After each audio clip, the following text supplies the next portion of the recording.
सलाम, नमस्ते, सत श्री अकाल। मैं हूं रजा और आप देख रहे हैं रजाग्राफी अनस्क्रिप्टेड की सबसे खास रिपोर्ट, अंतरराष्ट्रीय प्राइम टाइम रिपोर्ट। पूरी दुनिया की तमाम बड़ी खबर सिंपल और आसान भाषा में आपके सामने। मोहतरम हजरात, इस वक्त भारत का शायद बुरा समय चल रहा है। कल तक जो हमारा बेस्ट फ्रेंड था, आज वो बेस्ट दुश्मन बन चुका है। डोनाल्ड ट्रंप हाथ धोकर भारत के पीछे पड़ा हुआ है। समय नहीं लूंगा, सुन लीजिए मामला क्या है। भारत को अब डोनाल्ड ट्रंप ने यानी अमेरिका ने उन देशों की लिस्ट में डाल दिया है जो ड्रग्स की तस्करी करते हैं, जो नशा बनाते हैं और नशाखोरी करते हैं, मतलब दूसरे देशों में नशा आम करते हैं। जबकि भारत का ऐसा कोई सीन नहीं है। भारत तो अपने ही देश के अंदर चर्सियों से परेशान है, समझ रहे हैं। और इतना बड़ा, जो अगर आप मैक्सिको को कह रहे थे समझ में आता, किसी और को कहते थे समझ में आता, भारत पर इल्जाम लगाया और अब भारत पर बैन लगाया। रिपोर्ट आपके सामने है।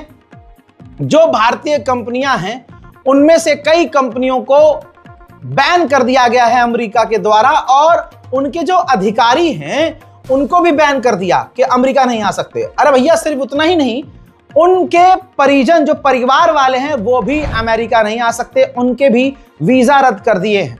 ये सीधा सीधा भारत पर बैन है।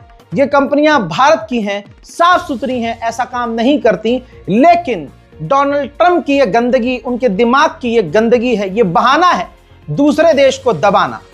आज भारतीयों को समझ में आ जाना चाहिए, एक खास समुदाय के लोग जो बस हिंदू मुसलमान करते हैं, आज उनको समझ में आना चाहिए कि अमेरिका ईरान के साथ क्या करता है, ईरान के साथ कैसे करता है, और किस तरह से उसने अपने आगे मजबूत देशों को कमजोर करने की कोशिश की है। हमें यकीन है कि भारत इस चीज को समझेगा। सबसे पहले मदद के लिए भारत के साथ आया है रशिया। रूस के विदेश मंत्रालय के द्वारा ऑफिशियली स्टेटमेंट जारी करके कहा कि बेलारूस में हम भारत के साथ ड्रिल कर रहे हैं, कई देश इसमें शामिल हैं, और अमेरिका जो बेसलेस इल्जाम लगा रहा है भारत पर, हम इसके सख्त खिलाफ हैं और हर तरह से भारत के साथ खड़े हैं। भारत में कल तक कुछ दुमछल्ले मोदी करते हुए मोदी और ट्रंप की दोस्ती का गुणगान करते थे और डोनाल्ड ट्रंप को अपना वालिदे मोहतरम घोषित किया हुआ था। उसके लिए पूजा अर्चना, उसके लिए व्रत रखना, यहां तक कि डोनाल्ड ट्रंप की मूर्ति बनाकर इसी भारत में, इतिहास में लिखा जा चुका है, उसकी पूजा की गई। और आज भी मोदी सरकार और गोदी मीडिया कोशिश करती है कि एक नरमी अगर डोनाल्ड ट्रंप भारत के लिए दिखा दे तो तुरंत कह देंगे कि देखा, मोदी के आगे डोनाल्ड ट्रंप पानी पानी हो गया। अभी प्रधानमंत्री मोदी का जन्मदिन था। दुनिया में कोई पैदा थोड़ी ना हुआ है, सिर्फ प्रधानमंत्री मोदी पैदा हुए हैं। हम लोग तो भाई 2G से डाउनलोड हुए हैं, जबकि प्रधानमंत्री मोदी जी एक जगह बोल चुके हैं कि मैं पैदा थोड़ी ना हुआ हूं। बायोलॉजिकल और नॉन बायोलॉजिकल बोल दिया था उन्होंने। बहरहाल वो सब आपको पता है। अब मामला सुनिए। मोदी जी का बर्थडे था तो डोनाल्ड ट्रंप ने जो है प्रधानमंत्री मोदी को विश किया। इस पर भारत में बहुत सारे चिमगंडिये जो खुश हो रहे थे, देखा डोनाल्ड ट्रंप ने मोदी को कहा happy birthday.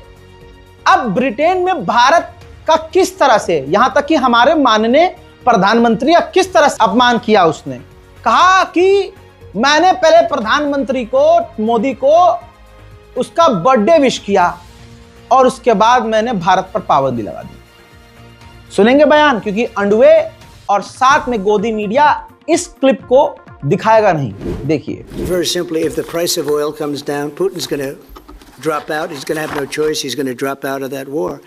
And when I found out that the European nations were buying oil from Russia, and as you know, I'm very close to India. I'm very close to the Prime Minister of India. I spoke to him the other day, wished him a happy birthday. We have a very good relationship. He put out a beautiful statement too. We have, but I said, I sanctioned them. China is paying a very large tariff right now to the United States, but I'm willing to do other things, but not when the people that I'm fighting for are buying oil from Russia. If the oil price comes down, very simply, Russia will settle. And the oil price is way down. We got it way down. We're drilling and we produce more oil than anybody else in the world. We're doing a lot. But I was disappointed to see that, and the Prime Minister was disappointed to see that. And it wasn't him, it was other countries. Bharat के economy chief ने साफ कह दिया है कि जो बातचीत अभी डोनाल्ड ट्रंप की सरकार से मोदी सरकार की चल रही है, इसके बाद जो अमेरिका है भारत पर टैरिफ कम कर सकता है। भाई तुम झुकोगे, उसकी बात मानोगे तो वो कम करेगा ही। ईरान के अंदर मैं बहुत बोलता हूं कई बार कि ईरान मत जाओ अभी, ईरान मत जाओ अभी, लोगों को बुरा लग जाता है। बहुत लोग, जब मैं ईरान के इस तरह की बातें बोलता हूं, ईरान के खिलाफ जो ये खबरें आती हैं, एक्चुअल जो फैक्ट है वो बोलता हूं, तो मेरे वालिद साहब को फोन कर दिया जाता है। एक बार तो एक आदमी, एक मौलवी साहब ने धमकी दी थी कि हम जो है, हमारे यहाँ ईरान की जो एम्बेसी है भारत में, उनके जो हेड हैं उन तक आपकी बात पहुंचा दी गई है और मोदी सरकार से कह के आपके ऊपर कार्रवाई करवाएंगे। ये है मुसलमान। आप सोच सकते हैं, ये तक धमकी दी गई। बीच में मैंने ईरान की कुछ कमियां खामियां बयान कर दी थी, बर्दाश्त नहीं हुआ लोगों को कि वारा ईरान के खिलाफ कैसे बोल दिया। जो शख्स 12 महीने ईरान का एक पक्ष रखता रहा आपके सामने हैं, उसने अगर 4 तुम्हारी कमियां बता दी तो मेरे बाप तक को मैंने उस वक्त भी उन मुल्ला जी से कहा था कि ऊपर से लेकर नीचे तक का जोर लगा लो। भाई मोदी सरकार है और आप मुस्लिम देश हो, और मैंने आपकी गलत बातें कुछ सबूत के साथ रखी तो आप धमका रहे हो, तो मोदी सरकार बेवकूफ तो है नहीं। आज फिर कह रहा हूं, अगर ऐसी कोई हरकत की गई दोबारा से तो बहुत बढ़िया लेवल पर कार्रवाई हम करेंगे, नाम लेके तस्वीर के साथ, याद रखिएगा। अब सुनिए, बड़ी खतरनाक घटना। मैं तो पहले से कहता हूं कि ईरान में जब तक इंटरनल सिक्योरिटी उसकी मजबूत नहीं होती ना, अपनी जान बचाइए। ईरान खुद परेशान है, बिजली नहीं है, पानी नहीं है, भाई करेंसी इतनी डाउन है, दुनिया की सबसे बड़ी पाबंदियां ईरान पर लगी हुई हैं। वहां क्या विकास होगा? विकास नाम की कोई चीज ही नहीं है। लेकिन इन तमाम पाबंदियों के बाद ईरान ने जो डेवलपमेंट करके दिखाई है वो दाद देने का काबिल है। भाई दाद दे रहे हैं हम उसकी, लेकिन सिक्योरिटी क्या है आप समझिए। भारत में लोग परेशान हैं, विदेश जाने का सपना देखते हैं। एक अमृतसर का नौजवान, उसे ईरानी ग्रुप ने ईरान बुलाया ये कहते हुए कि भैया हम तुम्हें कहीं और, यानी यूके जो है अपने यहां से भेज देंगे।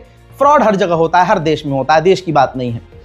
तो वो बेचारा अमृतसर का नौजवान वहां पहुंचा तो वहां उस ईरानी ग्रुप ने, एजेंट्स ने किडनैप कर लिया और उनके परिवार वालों से 50 लाख की डिमांड की। अब उस नौजवान का हाल क्या है नहीं पता, लेकिन इसका रिएक्शन भारत के गवर्नमेंट की तरफ से आ गया। भारतीय गवर्नमेंट ने अब जाकर भारतीयों के लिए एडवाइजरी जारी कर दी है कि ईरान न जाएं, और अगर आप ईरान में हैं तो सतर्क, सावधान और समझदारी से काम लीजिए, क्योंकि ये चीजें अब सामने आने लगी हैं। यानी कल तक जो मैं कह रहा था कि अभी फिलहाल ईरान ना जाएं, क्योंकि भाई जहां गरीबी होती है, जहां बेरोजगारी होती है, वहां ये सब होता है। तो अपनी अकल का इस्तेमाल करना चाहिए। नेपाल का एक अपडेट आया है। मैंने पहले ही कहा था कि नेपाल की आवाम का आर्मी ने साथ दिया, पुलिस ने नहीं। अब सुनिए क्या हुआ। जब वहां के प्रधानमंत्री ओली ने देखा कि पूर्व प्रधानमंत्री को किस तरह से बेदर्दी और मतलब एकदम कुत्ता बना के मारा गया, तो उन्होंने इस्तीफा देने की बात कही और भागने के कहने लगे कि भैया हमें यहां से निकालो। सेना से कहने लगे भैया हमें सेना का हेलीकॉप्टर बुलाओ और मुझे यहां से निकालो। तो सेना ने यहां पर कहा कि पहले आप इस्तीफा दो, उसके बाद हम आपको यहां से निकालेंगे। तो उसके बाद ओली ने इस्तीफा दिया, तब जाकर नेपाल की सेना ने हेलीकॉप्टर से ओली को वहां से गायब किया। बांग्लादेश भारत को भी लाल आंख दिखा चुका है। पाकिस्तान, बांग्लादेश और चाइना एक हैं। ऐसे में जब भारत आजू बाजू में देख रहा है कि दोनों ही दुश्मन हैं, ऐसे में मोदी की दोस्ती भारत पर इतनी भारी पड़ी कि जो 120 अमेरिकी सैनिक अचानक चुपके से बांग्लादेश आए थे, जब खबर फूट गई तो खबर यह आई है कि बांग्लादेश की सेना के साथ अमेरिका के 120 फौजी मिलिट्री एक्सरसाइज करने आए हैं। तो यानी अब भारत को भी अमेरिका लाल आंख दिखा रहा है इस तरह से। भाई दोस्त अगर आप थे तो कहीं तो शर्म करो कि किसी हमारे दुश्मन से थोड़ा दूर हो जाओ। बांग्लादेश के साथ भी अमेरिका खड़ा हो रहा है। कितना बुरा समय ये भारत के लिए है। डेनमार्क के जिस ग्रीनलैंड को हड़पना चाहता था अमेरिका, तस्वीर वहां से आई है। फ्रांस, जर्मनी, स्वीडन और नॉर्वे और उसके अलावा कई देश वहां पर मिलिट्री एक्सरसाइज कर रहे हैं, एयर ड्रिल कर रहे हैं, समुद्र में ड्रिल कर रहे हैं।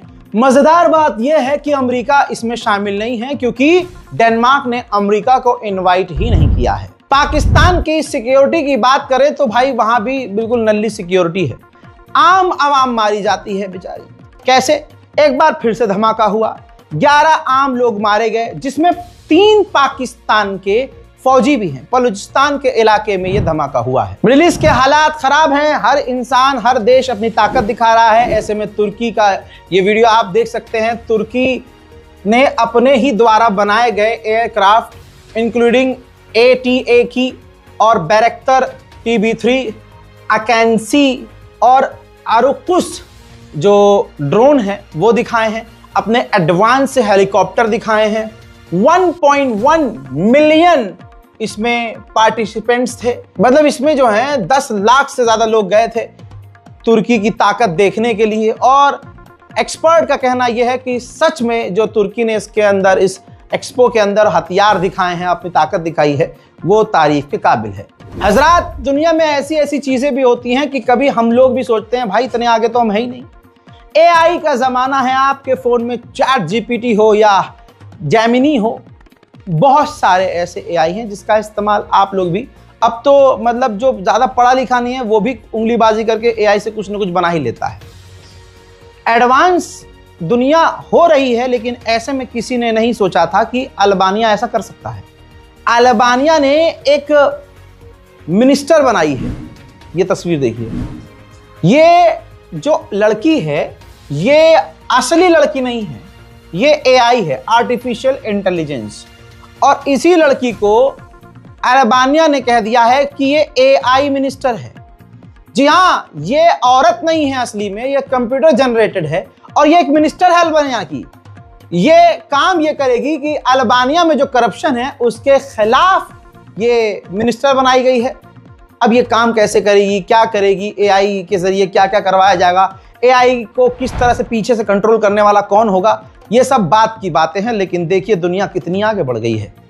यहाँ हमारी अपनी खानदान की लड़ाइयाँ नहीं निमट रही, यहाँ मुसलमान का नहीं हो रहा, हम आपस में लड़े भड़े जा रहे हैं भैया, और दुनिया कहाँ से कहाँ पहुँच रही है। कतर भाई जैसा भी हो, लेकिन ये मीडिएशन करवाता है और मुसीबतों का हल निकालता है। ये इस बात के लिए मैं कतर की दाद देना चाहूँगा। कतर ने मीडिएशन करवा के अफगानिस्तान की तालिबान सरकार ने 2 ब्रिटेन के कपल थे, मतलब आदमी और औरत, उनको जो है अफगानिस्तान की तालिबान सरकार ने डिटेन कर लिया था और सालों से कैद किया हुआ था। मीडिएशन करवा के, बातचीत करवा के कतर ने उनको आज़ाद करवा दिया, जिसके बाद ये कपल जो है ब्रिटेन पहुंच चुका है, जिनका स्वागत किया गया है। हजरात, तालिबान को कहीं हद तक कुछ लोग सपोर्ट करते हैं, भारत में भी और मुस्लिम देशों में भी। लेकिन अब तालिबान ऐसे ऐसे काम कर रहा है कि उसकी खौफनाक कट्टरवादी जो उसकी सोच है, वो चुभने वाली सोच अब दुनिया को परेशान कर रही है। ये इस्लाम कैसे हो सकता है, ये समझ से परे है। हजरात, बताना चाहूंगा कि अब तालिबान ने महिलाओं पर एक और हंटर चलाया और महिलाओं के द्वारा, लड़कियों, औरतों के द्वारा जो किताबें लिखी गई हैं बैन कर दी है।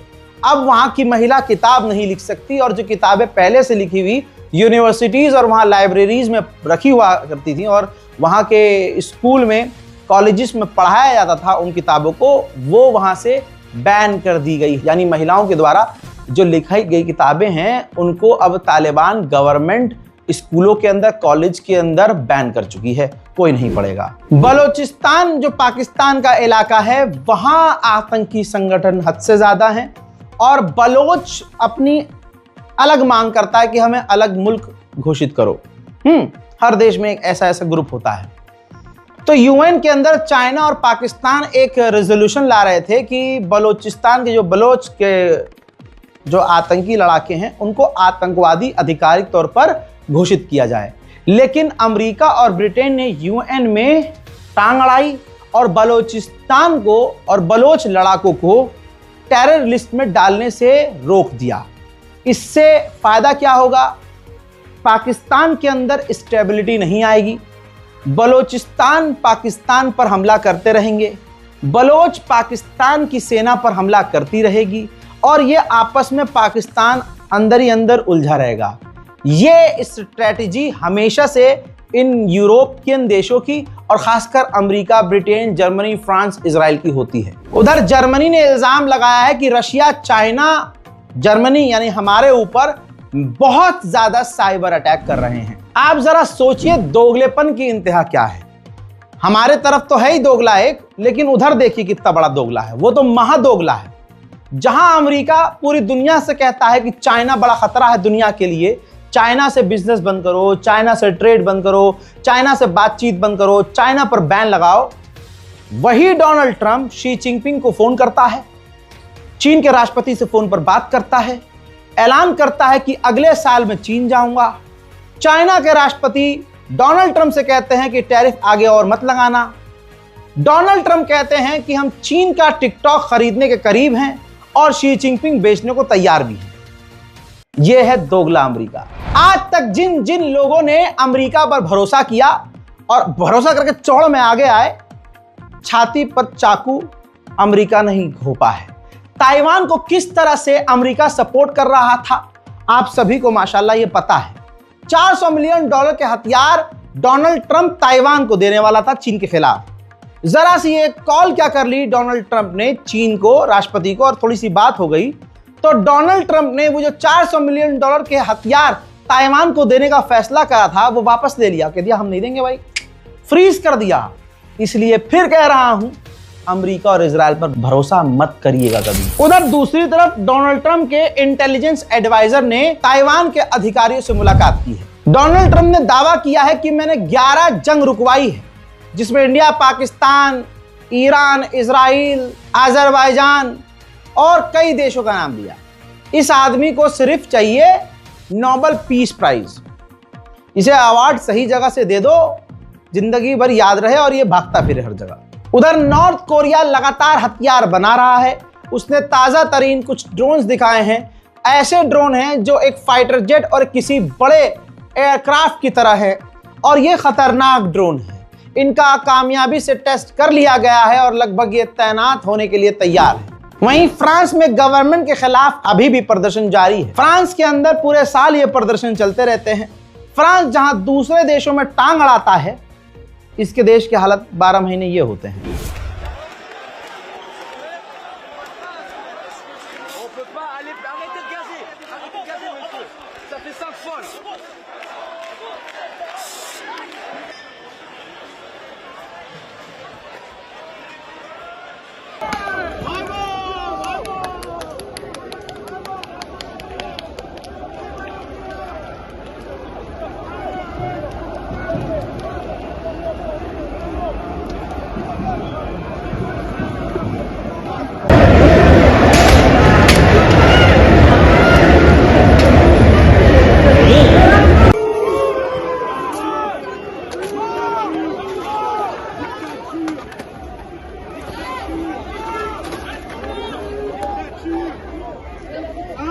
C'est le slogan qui vous dérange. Macron démission, ça vous gêne, hein?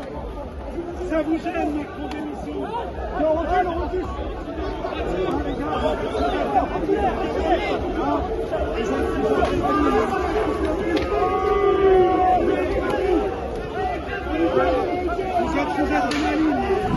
ताजा तरीन रिपोर्ट के जरिए पता चला है कि अमेरिका चाइना और रूस से ड्रोन वॉरफेयर को लेकर काफी पीछे रह गया है। ड्रोन टेक्नोलॉजी में यानी अमेरिका चीन और रूस से पीछे हो गया है। डोनाल्ड ट्रंप ने ब्रिटेन में दावा किया कि हम तैयारी कर रहे हैं कि अफगानिस्तान में जो हमारा बड़ा मिलिट्री बेस है उसे दोबारा से तालिबान से बात करके हासिल किया जाए। बल्कि यही नहीं, वहां पर एंटी टेररिस्ट जो हमारी फौज तैनात होती है, ऑपरेशन करती है आतंकवाद के खिलाफ, उन फौज को भी यानी अमेरिकी फौज को भी तालिबान के गवर्नमेंट के रहते हुए वहां पर मौजूद अपने बेस, अमेरिकी बेस पर तैनात किया जाए, फौजियों को उतारा जाए। अब देखना यह होगा कि तालिबान क्या कहता है। मन में आ रहा होगा मैं पहले ही बता देता हूं, तालिबान ने यह बात सुनते ही साफ इनकार कर दिया कि मुन्ना ई तो नहीं होगा। We're going to leave Afghanistan, but we're going to leave it with strength and dignity. And we're going to keep Bagram, the big air base, that one of the biggest air bases in the world. We gave it to them for nothing. We're trying to get it back, by the way. Okay, that could be a little breaking news. We're trying to get it back because they need things from us. We want that base back. But one of the reasons we want the base is, as you know, it's an hour away from where China makes its nuclear weapons. आइए अब Venezuela की तरफ चलते हैं। एक ही video में पूरी दुनिया का सफर करवाता हूं आपको, लेकिन फिर भी आपको हमारा चैनल सब्सक्राइब नहीं करना है, भाई करिए सब्सक्राइब। इतनी मेहनत के साथ आपको तमाम हम जानकारी देते हैं और फिर सारा दिन कहते रहते हैं भैया सब्सक्राइब कर लो। कितनी गलत बात है आपकी। मतलब अभी भी फर्क नहीं पड़ रहा, देख रहे हो स्क्रीन। अरे सब्सक्राइब करो भाई, रख दो, हाँ रखो, हाँ एक लुकमा थोड़ा बाद में डाल लेना मुंह के अंदर। सब्सक्राइब करो पहले। नहीं भाई ढीठ आदमी है, करोगे नहीं, पता है मुझे। देख लो स्क्रीन ही देखो तुम। खैर अब ये तस्वीर देखिए, F-35 में, तस्वीर ध्यान से देखिएगा, F-35 में अमेरिका ने मिसाइल डाल दी है, यानी मिसाइल इंस्टॉल कर दी है और वेनेजुएला के करीब अपने इन फाइटर जेट को उड़ा रहा है। उधर वेनेजुएला भी डरने का काम नहीं कर रहा है, बल्कि वो सामना करने की तैयारी कर रहा है, बल्कि अब वो ड्रिल कर रहा है। आइए वेनेजुएला की ड्रिल देखते हैं।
एक देश पूरी तरह से जंग में कैसे उतरता है, वेनेजुएला को हम लाइव देख रहे हैं।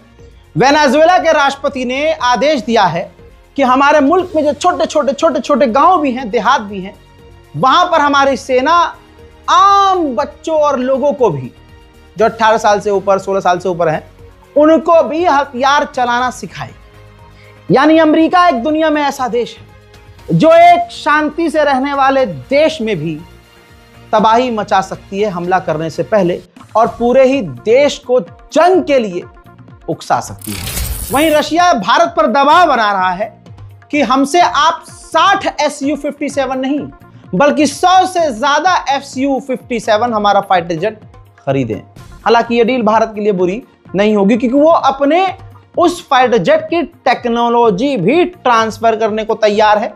मैं आपको बता चुका हूं। साथ में वो ये भी कहता है कि भाई हम बना के देंगे नहीं, हम आपके साथ भारत में ही रहकर आपको फाइटर जेट बना कर देंगे। पहली बार वीडियो आया है चाइना का J-20 top most advance fighter jet. Closeup video है, आइए देखते हैं। ये है, जी हां, खूबसूरत और बेहतरीन दिखने वाला J-20 चीन का ये फाइटर जेट, जो अब तक का top most advance fighter jet है। हालांकि चीन जो है 6th जनरेशन का फाइटर जेट बना भी चुका है और उड़ा भी रहा है। दुनिया की ये तमाम बड़ी खबर थी जो आपके लिए जरूरी थी, और एक भी खबर ऐसी नहीं थी जो आपको मतलब ऐसे लगे कि यार ये हमारे लिए जरूरी नहीं थी। तो भैया मेहनत हम कर रहे हैं, आपकी दुआ चाहिए और आपका सब्सक्राइब चाहिए। सब्सक्राइब कीजिए और दूसरों से भी करवा। 2 फोन है इसके पास, लेकिन एक फोन में भी सब्सक्राइब करने को राजी नहीं है। यार भाई कर लो ना यार भाई, प्लीज। जय हिंद।